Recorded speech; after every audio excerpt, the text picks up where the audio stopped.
Yo quiero dedicarme mi comentario a un viejo tema que por viejo parece que la gente es indiferente a ello. Desde 1992, en las Naciones Unidas se plantea el nivel del reclamo de la posición frente al embargo de Estados Unidos sobre Cuba. Desde 1992, es decir, hace 29 años que está discutiéndose en las Naciones Unidas. Cuba tiene un problema. Desde 1959 ha sido la referencia principal de la política de Estados Unidos para este continente.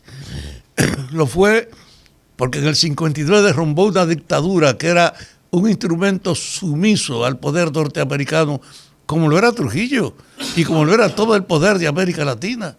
Era el tiempo en que Estados Unidos era el que decidía el destino del continente, el que hizo que mataran a Pinochet, no, que Pinochet matara al presidente electo de Chile, Allende, el hombre que justificó todas las dictaduras del continente y que era extraña a la suerte de la misma, porque solo le interesaba la sumisión de los pueblos que estos dictadores aseguraban. Y Cuba irrumpió con un movimiento que tumbó la dictadura e implantó un gobierno que no seguía esa tradición, al contrario, que denunciaba en América Latina la injerencia norteamericana, que la enfrentó en todas sus manifestaciones y que abrió un camino nuevo en el continente y en el mundo acerca del cuestionamiento a un poder casi absoluto que ejercía Estados Unidos. Y Estados Unidos patrocinó invasiones, todo el movimiento lo aisló y decretó una política de sanciones que impedía el comercio de los cubanos con Estados Unidos, que acercó y limitó el turismo y el intercambio hasta de salud entre ellos, que creó una atmósfera de cerco y de dificultades para ese gobierno, criticando la limitación que a nivel político tenía el régimen, de que no permitía una libertad política donde a nivel, como en los regímenes llamados democráticos, se hace con la competencia política. Pero sobre todo estaba reaccionando al hecho de que ese gobierno que emergió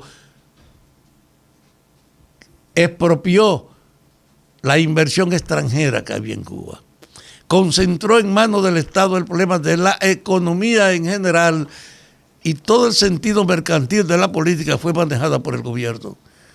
Y la referencia a eso era que con el resultado de administrar la economía, Cuba podía financiar dos grandes servicios: la educación gratuita al más alto nivel de especialización y el problema de la salud.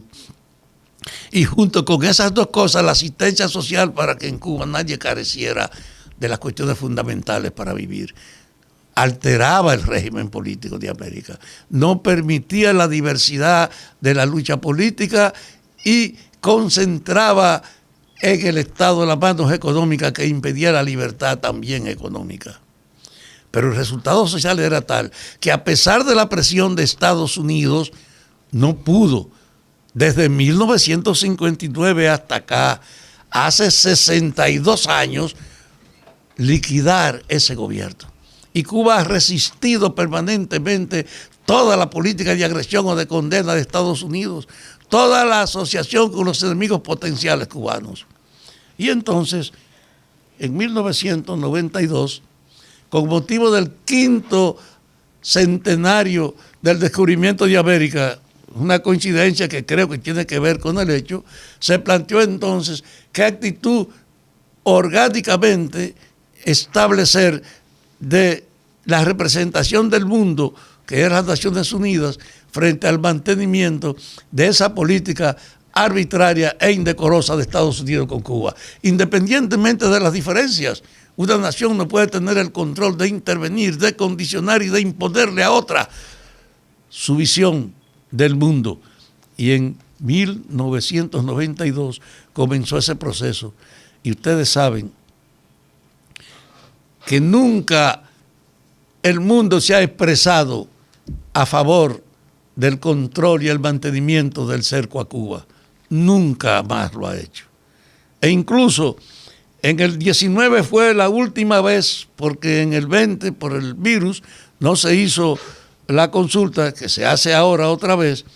Y en el 19, 187 de los 193 Estados miembros votaron a favor de Cuba, y solo Estados Unidos y Brasil en ese momento, Israel votaron en contra.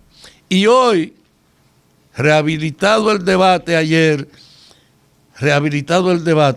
184 países apoyaron el fin del bloqueo, y solo 2 naciones del mundo, solo 2 naciones votaron a favor de que se mantuviera el bloqueo: Estados Unidos e Israel.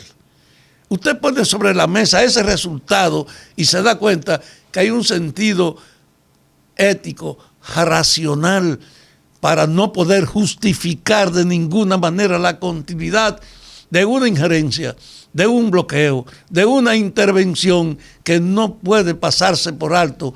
Es hija del abuso en la que la supremacía del mundo colocó a Estados Unidos. Hoy, solo 3 naciones se abstuvieron: Colombia, Ucrania y los Emiratos Árabes. Solo 3 naciones mostraron que eran indiferentes a que eso se discutiera sí o no, pero 184 países. ¿Y con qué cara puede justificarse frente a un resultado así la continuidad de esto? Es tan grande que en el gobierno de Barack Obama, del 9 al 17, Estados Unidos paró, fue la única vez, por primera vez, que permitió que el texto saliera adelante sin oposición, que no se opuso al planteo del fin del bloqueo, y que en La Habana se abrió un nivel que terminó con el presidente de Estados Unidos visitando a La Habana. Barack Obama estuvo en La Habana, abriendo una posibilidad de que se impusiera la racionalidad, porque no era posible ese mantenimiento. Pero llegó Trump y restauró todas las acciones de imposición a Cuba. Y el gobierno cubano ha dicho que el impacto de esas medidas de oponerse a la apertura de las relaciones de Cuba con el mundo sin bloqueo representó para Cuba solo en el año pasado no menos de $10,000 millones perdidos, que cuando usted lo suma a los 62 años saben que ha sido un sacrificio impuesto a Cuba inmensamente limitante. Ahora, frente a un hecho como eso, en esta época de la transparencia, 184-2, ¿con qué razón ética tú puedes justificar que Estados Unidos tiene derecho de seguir, a pesar de su diferencia política con Cuba, usando su autoridad para seguir cercando a ese país? Y oiga, Cuba es la única nación de América Latina que dice que está probando una vacuna contra el virus hecha por sí misma. Es la única sociedad donde no importa su condición social, usted tiene la asistencia que necesita en problemas de la salud de la más alta calidad, a tal grado de que hay un turismo de salud hacia Cuba con un reconocimiento de su calidad en la oferta médica. Y además de eso está el problema de la educación al más alto nivel, a tal grado que ha permitido crear una infraestructura de investigación que le está permitiendo acceder a una vacuna, el único país de América que la puede producir. Ya le está aplicando y la va a ofrecer en acciones de solidaridad como la ha hecho, tanto en África como en otros países de Asia, donde ha ido a darle servicio a naciones en dificultades. Y yo quiero referirme a este hecho por una sola razón.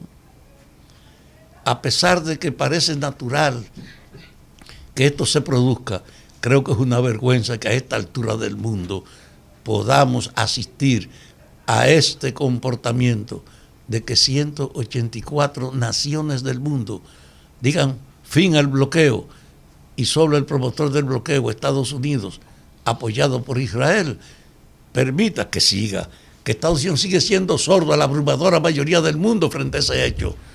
Y yo insisto, que esa cerrazón de Estados Unidos en esta época no tiene el mismo efecto que tenía hace 15 o 20 años. Estados Unidos está en el proceso de relevo de su hegemonía. Está perdiendo el primer lugar que tenía en mantenerse en el mundo, la vanguardia en la economía, en el negocio, en la producción. Ahora está perdiendo ese espacio y además está mostrando la poca sensibilidad que tiene para entenderse en estos tiempos. Porque con un problema de lógica elemental debía darle continuidad a la política de Obama, que no solo no se opuso, sino que fue capaz de ir a Cuba. Lo que la gente esperaba era que fuera una apertura para las negociaciones, para imponer posibilidades que abrieran las vías de la integración global sin interferencia. En la época que hay un solo mercado y en ese mercado no es la ideología la que se impone, es la capacidad competitiva. En ese mercado que no hay guerra fría, lo que se impone es lo más condicionante para el que compra de la oferta del que le vende, que le hace. En esa época de que hay un nuevo mercado, hay también una nueva lógica. No hay razón para que en ese mercado, por razones de diferencias políticas, usted quiera impedirle a nadie que actúe. Vénsalo ahí, esperando una labor de justicia y de rectificación del pueblo norteamericano. Yo quiero ratificarle a los cubanos, independientemente de las diferencias que podamos tener en política, mi gratitud, porque yo soy una persona que lo dice tranquilamente. No tengo con qué pagarle a Cuba los servicios que a nivel personal yo he asimilado de ellos, como haberme entrenado en Cuba para venir aquí, poder resistir a la tropa norteamericana, y dos, para formar a mis hijos al propósito de la apertura de la educación en la sociedad cubana. Gracias, Cuba, y no te dejes vencer por la persistente e irracional de un poder en decadencia como el de Estados Unidos.